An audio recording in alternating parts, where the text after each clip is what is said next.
República. Eso es lo que conversamos a continuación.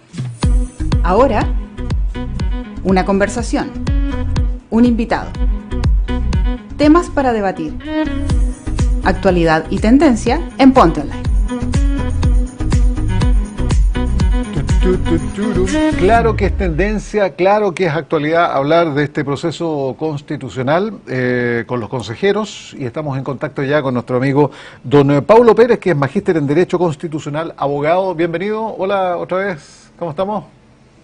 Hola Jorge, ¿qué tal? Un saludo también a todos los que están conectados a esta hora escuchando esta conversación.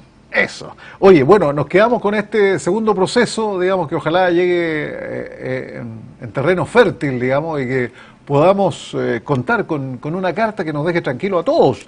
Ahora, digámoslo claramente que previo a todo este proceso, lo que se hizo era más o menos acotar un poquito el tema para que no se desbande como ocurrió en la primera parte, ¿no es cierto?, en la primera propuesta. Se somete a plebiscito, deberá contener al menos algunas bases institucionales y fundamentales, que es lo que vamos a revisar a continuación. Somos todo oído porque nos interesa. Son 12 puntos, ¿no?, básicamente. Así es, Jorge. Bueno, es interesante aclarar a la opinión pública el contenido de estas bases, ¿no? Porque había de pronto algunos comentarios como que sería una amarra el proceso constituyente, pero la verdad es que si uno los lee, si uno los revisa, la verdad es que son muy razonables estos puntos, ¿no? Y son producto de un amplio consenso político de todas las fuerzas. Bueno, partamos si quieres, ¿no?, señalando que el artículo 154 de la Constitución establece que la propuesta de nueva Constitución que se someta a plebiscito debe contener al menos las siguientes bases institucionales y fundamentales. Entonces parte diciendo primero que Chile es una república democrática cuya soberanía reside en el pueblo. O sea, eso nadie está a poner en discusión, ¿no?, nuestro modelo republicano, que se opone a una monarquía, ¿no? La república en ese sentido se opone a la monarquía, nadie está por eso, ¿no? Es una república democrática, es una democracia representativa, y la soberanía reside en el pueblo, que es un principio que está vigente en la democracia contemporánea hace 200 años, ¿no?, donde el poder político se entiende que reside en el pueblo, ¿no?, que es el que mandata a los gobernantes, ¿no? Luego, en segundo lugar, se establece que el Estado de Chile es unitario y descentralizado, ¿no?, unitario para entenderlo como opuesto a federal, ¿no? Chile, por sus características, no puede tener la estructura de un Estado federal, ¿no? Hubo alguna vez, fíjate, Jorge, un intento, por allá por 1826, de hacer de Chile un Estado federal y fracasó. Duró un experimento que duró 1 año y medio y fracasó. Y luego descentralizado porque evidentemente al ser un Estado unitario, esto es, un territorio donde hay un poder político que rige para todo ese territorio, evidentemente que la administración se complica, por lo tanto se recomienda que en los Estados unitarios la administración debe ser lo más descentralizada posible.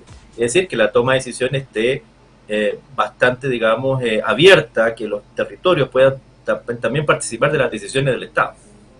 Por lo tanto, ¿quién se va a oponer a eso, no?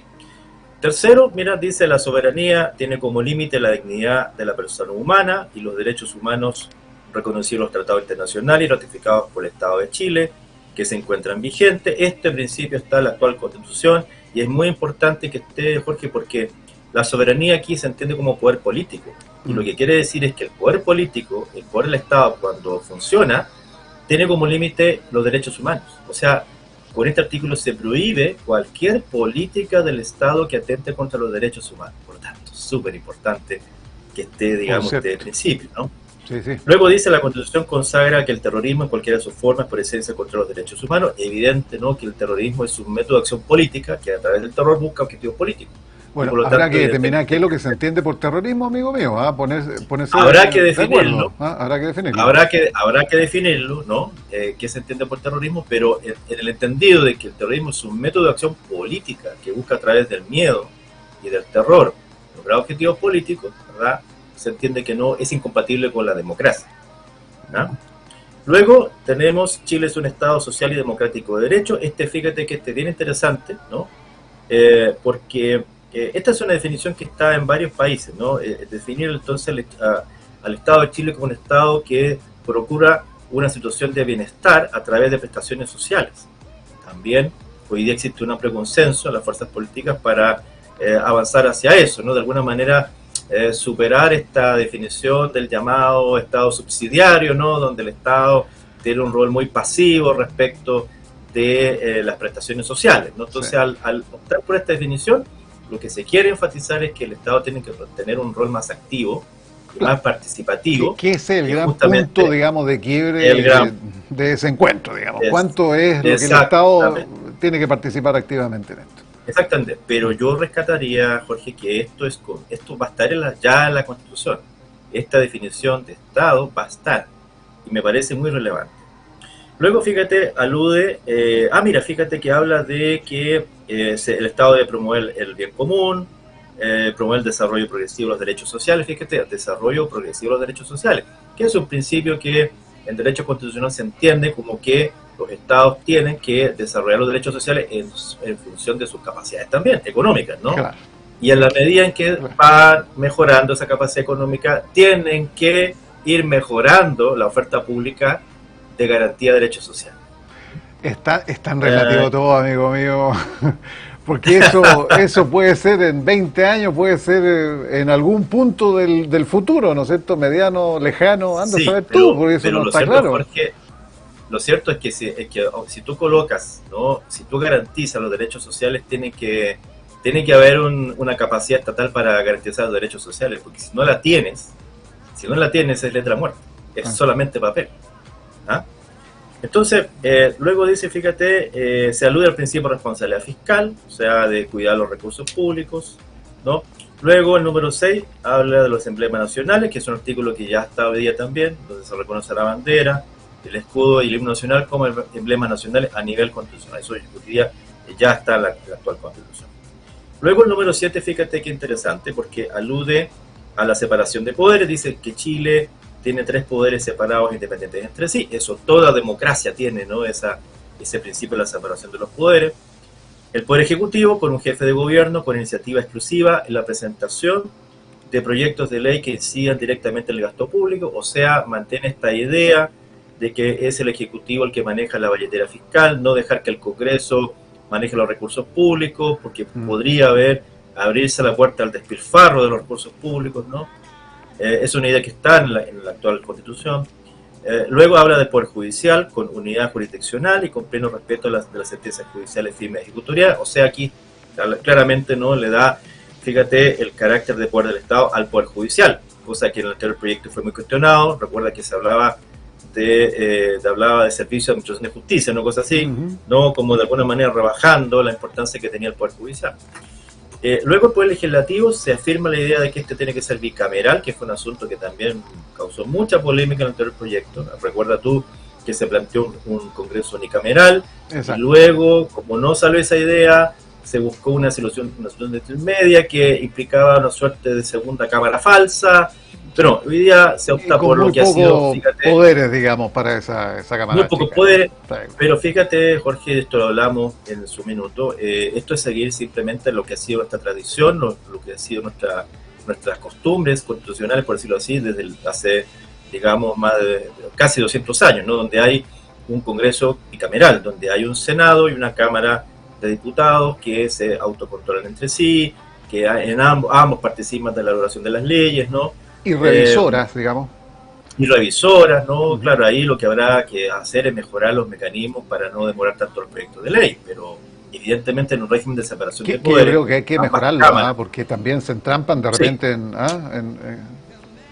El problema, Jorge, que tú bien planteas es que justamente hoy día el proceso legislativo se repite. O sea, se repite todas las etapas en la Cámara de Diputados, luego pasa al Senado, luego se vuelve a repetir la discusión, y eso es algo que hay que mejorar, evidentemente, ¿no? Hay que tratar de hacer menos trámites para que una ley pueda salir, y eso lo demora, ¿no? La actividad legislativa. Luego dice que en octavo lugar Chile consagra constitucionalmente, entre otros, fíjate, los siguientes órganos autónomos. Habla del Banco Central, y en este sentido, hay un consenso político de que el Banco Central, por lo menos la mayoría piensa que tiene que tener autonomía respecto al poder ejecutivo, ¿no? En el sentido de que tiene sentido, el manejo, ¿no?, de la política macroeconómica, ¿no?, la economía, y eso a nosotros nos ha permitido, fíjate, derrotar algo que históricamente fue mal en Chile, que fue la inflación, ¿no? O sea, la inflación que tenemos hoy día no se compara con la que históricamente tuvo Chile. Y entonces, aparece como algo positivo que el Banco Central siga manteniendo su autonomía respecto del Ejecutivo en cuanto al manejo de la política macroeconómica, ¿no? Luego también se consagra en forma autónoma, o sea, constitucional, la justicia electoral. Es evidente, ¿no?, que tanto el CERVEL como los tribunales electorales regionales y el Tribunal Calificador de Elecciones tengan una autonomía, digamos, jurídica, patrimonial respecto de cualquier poder del Estado, ¿no? Porque si de algo que importa mucho en la democracia a proteger es justamente la transparencia del proceso electoral, ¿no? Porque de ahí emana la legitimidad que gobierna. Entonces, muy importante siempre mantener esa autonomía. Luego el Ministerio Público, que evidentemente, porque es el encargado de la persecución de los delitos y tiene que tener autonomía de cualquier poder del Estado, tiene que ser autónomo y por lo tanto es muy importante que tengan ese reconocimiento especial en la Constitución política, como lo tienen hoy día. Y la Contraloría, para qué decir también, la Contraloría cuya función principal es el control de la legalidad de los actos de la administración del Estado, que también tiene que tener autonomía respecto de los poderes del Estado, especialmente el Poder Ejecutivo, para poder fiscalizar, ¿no?, para poder controlar. Así que con la verdad es que... ¿no es cierto? Porque si no, igual siempre hay una sombra, una mácula ahí de sospecha, ¿no? Exacto, sí, el problema, Jorge, en las democracias contemporáneas es justamente el control del poder. Y esa ha sido, en teoría política se dice que la gran obsesión, ¿no?, del tema del poder es justamente reconociendo que el poder político es necesario para organizar una sociedad. ¿Cómo hacemos para evitar que ese poder no se corrompa, ¿no? Y por lo tanto, la separación de poderes, órganos de control, son relevantes para justamente cuidar, ¿no?, de esa transparencia del sistema. Luego, fíjate, bueno, se alude en noveno lugar a que Chile protege y garantiza los derechos y libertades fundamentales. Se mencionan algunos derechos, ¿no? Acá que hubo fuerzas políticas que les interesaba que se estuvieran ahí en el texto, que ya están. Por cierto, el derecho a la vida está, dice el número 1, la igualdad ante la ley, dice el número 2, ¿no?, esto de que todos somos iguales ante la ley, el derecho de propiedad en sus diversas manifestaciones. Eso es un derecho muy importante, el derecho de propiedad, o sea, el derecho a que el Estado no me quite arbitrariamente lo que me pertenece, ¿no? De pronto, el derecho de propiedad se piensa como, ¿no?, un derecho de la burguesía, ¿no?, como algunos críticos planteaban, pero lo cierto es que el derecho de propiedad es un derecho esencial. Porque piensa tú, ¿no?, que en la época de los monarcas, ¿no?, ellos expropiaban, fijaban impuestos arbitrariamente y eso afectaba a todo. Y por lo tanto el derecho de propiedad de esa óptica es un derecho humano fundamental.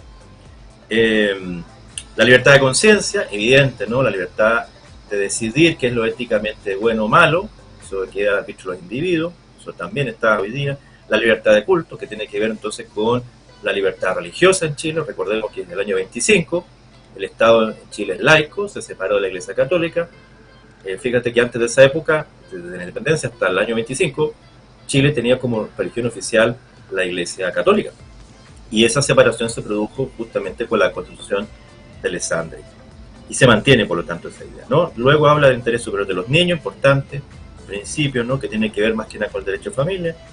La libertad de enseñanza, que también es una conquista del siglo XIX, conquista de los liberales, ¿no?, frente de alguna manera el monopolio que tenía la Iglesia respecto de la enseñanza, ¿no? La libertad de enseñanza justamente lo que garantiza es esa libertad, que nadie monopolice, digamos, el entregar la educación, ¿no? Y el derecho de ver preferente a las familias de escoger la educación de sus hijos tiene que ver también con esta libertad, ¿no?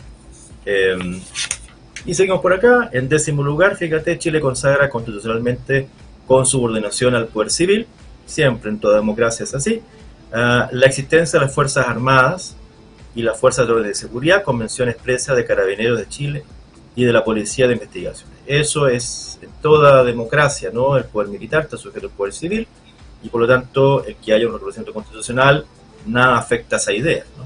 Claro.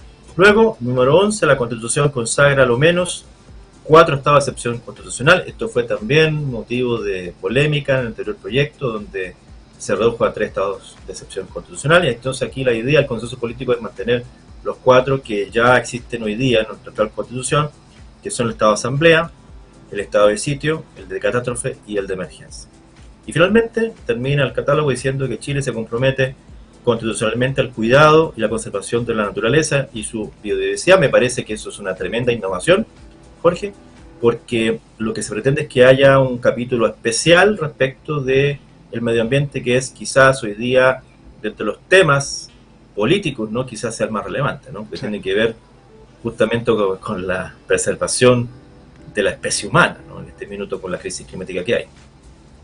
Y esos son los 12 puntos, Jorge, que deben respetar los señores miembros y señoras miembros del Consejo Constituyente. Ya, entonces, los expertos han trabajado, digamos, los expertos han trabajado sobre esto, ¿no es cierto?, sobre este borde, como se le ha llamado, sobre estos límites.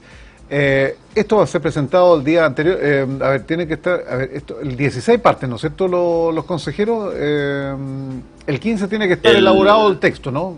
El 7 de junio, recuerda que se instala el Consejo. Por lo tanto, en teoría tienen hasta el 6 de junio para terminar el proyecto que va a ser sometido, claro, al Consejo Constitucional. Oye, recuerda que en este minuto están discutiéndose las indicaciones, ¿no? Sí, sí. Son 900 y tantas, ¿no es cierto? De alguna manera que tramitarse. Claro, exactamente, sí. Oye, ahora, Pablo, ¿cuáles son los puntos que tú dices que necesariamente tienen debate y debate áspero que puede complicar, digamos, el panorama? ¿Cuáles serían los puntos? Mira, la verdad es que hay una cosa que hay que entender, que respecto a estos 12 puntos, no pueden estar vedado que indicaciones o mociones, ¿no?, o propuestas que vayan en contra de estas ideas. Fíjate que de hecho existe el Comité Técnico de Admisibilidad, que es el encargado de conocer de los reclamos en caso de que alguien pretenda introducir cambios a estos 12 puntos. Estos 12 puntos no se pueden tocar, ¿ya? Ahora, ¿dónde? Quizás los matices, ¿no? Los matices yo creo que va a ser el punto, Jorge, los matices.